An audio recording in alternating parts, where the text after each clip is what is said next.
What's up, people? So we got episode 115 that just came out, and we finally get to see Goku go back to Ultra Instinct.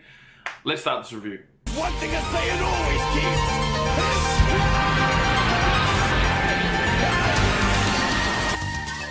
Alright, so picking up from where we last left off, obviously KEFLA is full on going at Goku. She's so strong now that she's able to keep up with Goku in Super Saiyan God mode. Now there are a few variants that allows her to do this. Obviously she is really powerful, a lot more powerful than the two of them separate, but also Goku is still drained from his fight with Jiren. He has been picking up a lot of momentum as he's been fighting, but he is still drained, so he's not 100% at the moment. But in saying all of that, KEFLA is still really strong. She is so strong, in fact, that like I said in my last video, she's overshooting the mark a little bit. And this really shows the importance of skill over brute strength. When Goku and Vegeta transform, this never happens to them, and it's just because they're too skillful. They have too much battle experience, they've been fighting their whole lives. This is what they do. They've been honing in on their fighting skills since they were born. It looks like Cauliflower and Kale have both sort of been like outcasted from their world kind of thing, and they're just sort of like street thugs. That they know they're strong, that they can throw their weight around, but they don't actually have any fighting skill. I guess it's not fair to say that they don't have any fighting skill, but they're just not martial artists, they're more brawlers. So in this stage she's giving Goku a run for his money. He's not able to keep up with it anymore, and he has to start pulling out Super Saiyan Blue. And as far as what happens to Goku having no more stamina, well, he doesn't. This is him pushing past his limits. This is him trying to break through just to win this fight. All the stamina that he's getting back is now being used in Super Saiyan Blue and then in Super Saiyan Kaioken, because he needs to do that. And even in this fight with Goku Super Saiyan Blue Kaioken, you can still see the difference in skill. Goku is still able to beat her, it's just that she's able to keep up at that pace. Now I'm pretty sure if Goku was at 100% right now and he took that kick, that would not have affected him as much as it did right now. That was finally the breaking point. He fell down and he is completely tired.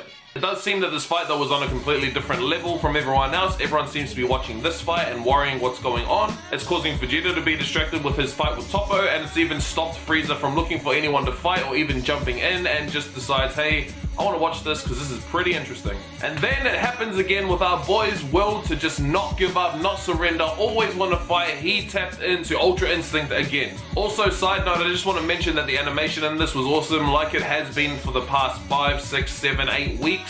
And the score for this was awesome. It's the same music that they played while he was fighting Jiren in episode 110. So just all of this building up together is just, whew. There's definitely a reason why this is going up to March. This is the best arc we've had so far. Anyway, so Goku has Ultra Instinct again. It looks crazy.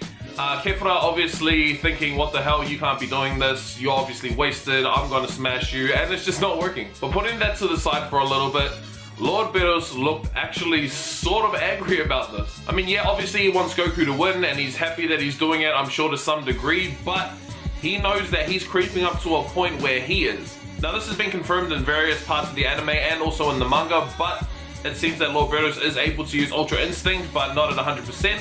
He definitely hasn't got it mastered, and it's something that's very hard to attain, so seeing Goku reach that, I think even he might have underestimated Goku just a little bit. Then you see him sort of stand up and says, well, let's check this out, and I really think that he's sort of just sussing out the situation, going, what's this like? Am I going to be able to beat this guy? Is he going to be able to start beating me now? Honestly, my hopes are that it's not going to happen, that Lord Beerus is still way stronger than him, and if they even go to have a sparring match, it just goes kind of too far and Lord Beerus just stops it there. It's like, yo, I'm still stronger than you, remember that. And I don't want it to be nothing like a big difference. I need him to still be stronger, because we need this series to go a little bit longer, Goku to strive a little bit more to get to this highest point. Why do I want it to go a little bit longer? I want to see him train Oob. I want this to go past the last episode of Dragon Ball Z. But going back to the original talk, yes, Goku has hit Ultra Instinct and he will be fighting KEFLA in Ultra Instinct, and honestly, I think he's going to just destroy her. Just judging on the previews, it does seem like Goku might actually have more of a handle on this ability. It's the second time him using it, so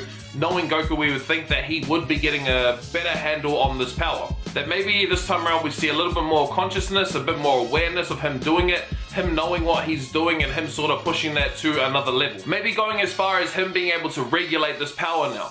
I'm not saying I want him to master this technique, I'm just saying that I want him to sort of regulate it so he'll be able to use it when the time comes to fight Jiren. Also, I think I'm going to have to retract the statement I said a couple videos ago about Ultra Instinct. Now, the way I thought about Ultra Instinct, the way I thought it was and how I explained it was that it's sort of like enlightenment for a martial artist. That this would be the highest point, that this would be him using his ultimate potential in his base form, and he'd be able to just go Super Saiyan, Super Saiyan 2, Super Saiyan 3, Super Saiyan God, Super Saiyan Blue. But seeing it now made me think that these eyes, this aura was not just a fluke. When I saw him with this transformation the first time, he sort of came out of the ground like this, and to me it was sort of like him unconsciously using his body. That his body sort of gave off this aura, that his eyes kind of went this color because it was sort of like no one was home at the moment. But if Goku does get a handle on this power and this form stays the same, this aura is flowing off him, his eyes are still silver, I'm starting to think that this could actually be a transformation, which is something I didn't think it was. So, if this is a transformation, if Ultra Instinct is a transformation by itself, I still stick with the theory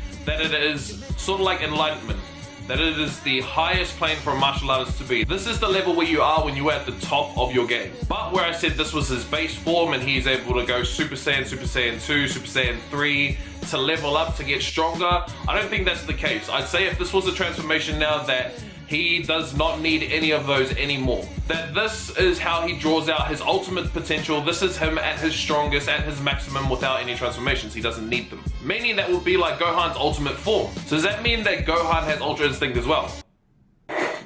No. Sorry, no. But Gohan in his ultimate form doesn't need the Super Saiyan transformations, and I guess that's what Ultra Instinct would be as well. But that's just a theory. If he could go Ultra Instinct Super Saiyan Blue, that'd be awesome. But what do you guys think? Let me know in the comment section down below. Also, regarding the way that Goku is hitting this Ultra Instinct form, Whis was saying that it is extremely difficult for even gods to reach this point, and that he broke through the shell again. Now, it does seem like every time Goku is sort of depleted of energy, still has the will to fight, and he's still in a lot of danger, this is when it's happening. The trigger definitely is when he's at his breaking point. Now, will that always be the trigger? I'm hoping that he's able to sort of figure out how it is, how he can do it.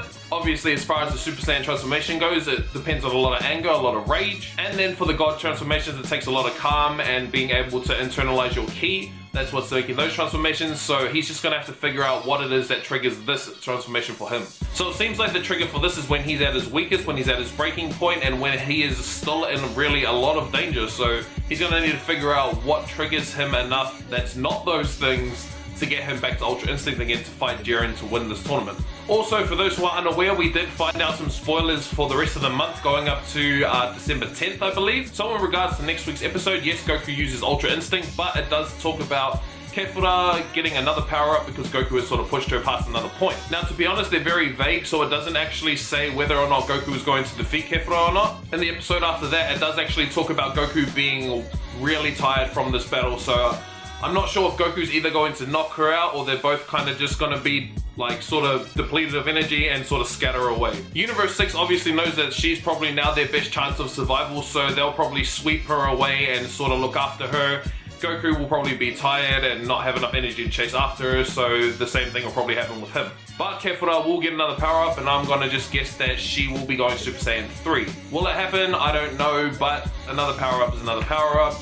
Obviously, I don't think she's going to go anywhere to the God point. She's not going to use God Ki, so I'm just going to guess that it's going to be Super Saiyan 3. Then in the episode after that, where Goku's being depleted of his energy, he's tired, he has no more stamina, Ribrianne comes back and she tries to take him on again, which is annoying because I really hate this girl, but Android 17 and 18 do jump in, so here's hoping that they kick her ass out.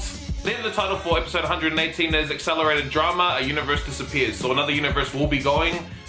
Which one will it be? Hopefully Universe 2, fingers crossed. Then episode 119, A New Victim from Universe 7, The True Ability of Universe 4. Now this is very interesting because Quintella said in this episode today that they don't need the Potara Earring fusion. That's weird because Kaba took out one of his fighters, leaving him with 3, 2 invisible and the other one that I really can't remember. But you'd think at this point he'd be worried, and he hasn't been worried this whole season. Now I can only guess it's because of his 2 invisible characters. Now I thought that they were just going to be there for like sort of points wise, like hey, these guys still have 2 warriors left, you guys all have 1, he wins. But with Universe 6 and 7 still leading in the numbers range, it doesn't seem like that is possible for him. So obviously he's got something up his sleeve, which is the title for episode 119. Now what could that be? I have no idea. I'm actually really stumped about it. I haven't known what his plan's been this whole time, and it's really been bugging me because he hasn't showed any ounce of fear at all. He's like, nah, we're sweet, we're winning it. Even when Goku and Jiren were fighting, where a lot of the gods were sort of freaking out, he was just sort of quietly like,